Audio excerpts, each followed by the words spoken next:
Hello and welcome back. This is going to be a quick and comprehensive guide on how best to navigate Dota Underlords. At the beginning of round 1, you'll be required to buy your first hero. Heroes cost gold, and your gold can be seen in the bottom right hand corner. You'll need to keep track of this in order to be the most successful player as you can. At the start of each round, you will be presented with a choice of heroes. They will appear here, and next to the picture of the hero, it will show the coin cost. If you do not have sufficient enough coins, you will be unable to purchase that hero. So I'm going to go ahead and purchase my first hero, and I'm going to choose Axe. Once I've clicked on Axe, he will appear on the bottom, and that's where my bench is. From there, I can click and drag a hero onto the board and position him wherever I'd like. The first 3 rounds of the game are loot rounds. Loot rounds are where you are faced against an enemy NPC. If you are successful, you will be able to choose an item to buff a player or an alliance. Most items that buff alliances are called global items. We'll discuss alliances and global items later.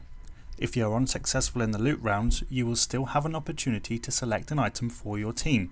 However, it will be a tier below your current rank. With that being said, at this stage of the game, the effects are somewhat negligible.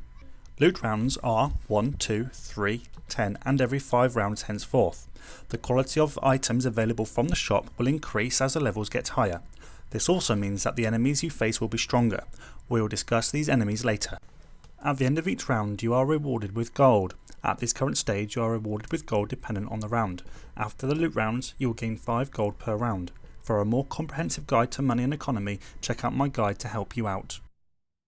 This is what the shop looks like. There is an explanation next to the icon. If it is an alliance buff, it will inform you how many, if any, of those units you have on the bench or on the board. The bottom 2 items can be applied directly onto a unit to give them the boost or buff stated. At the end of each round, you will be awarded with gold. You will be notified of where your gold came from and how much gold you received. Remember, gold can be seen at the bottom right hand corner. On the right hand side, you will see these symbols. These symbols represent alliances. If you fill one vertical line, you get a specific buff for units that are of that type. Here you can see that I have tier 1 Savage and I have gained that buff. In order to fill it out more, I need another 2 unique Savage units in order to benefit from Savage tier 2 buffs. The key to success is to get your alliances tiered and have them work in synergy for one another. If you want some build ideas, please check out my build videos. In the shop below the hero, you will be shown its alliance. If you do not own a unit of that alliance, you will see its alliance symbol. However, if you do own a unit of the same alliance, you will be able to see. It will show one blocked colour bar for units of that alliance on the board. There will be an outline of that colour for units of that alliance on the bench. The flashing one will show how your alliances would look with the introduction of this hero. Alliance tiers can only be improved for each unique hero of that type. For an example, 2 Tusk heroes will not give you 2 buffs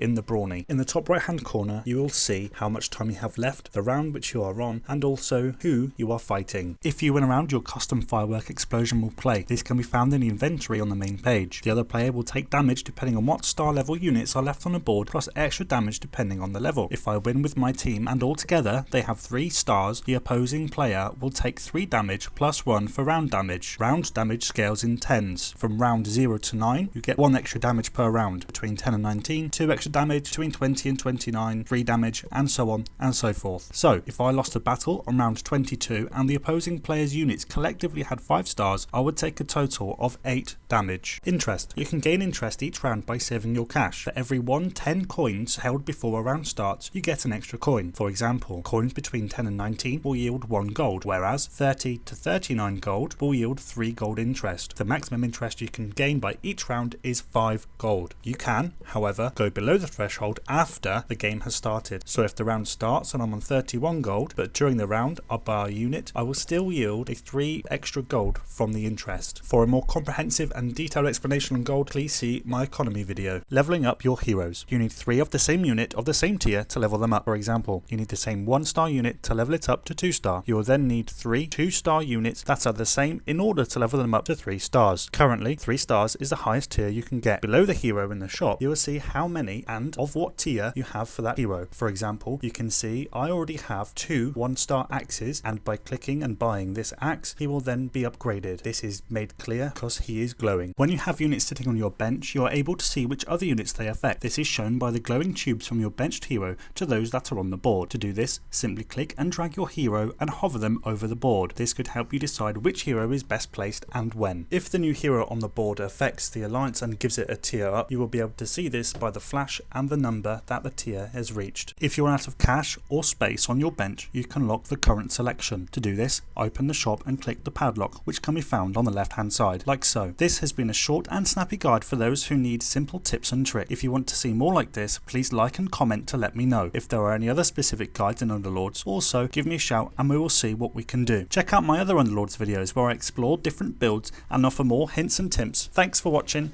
see you again.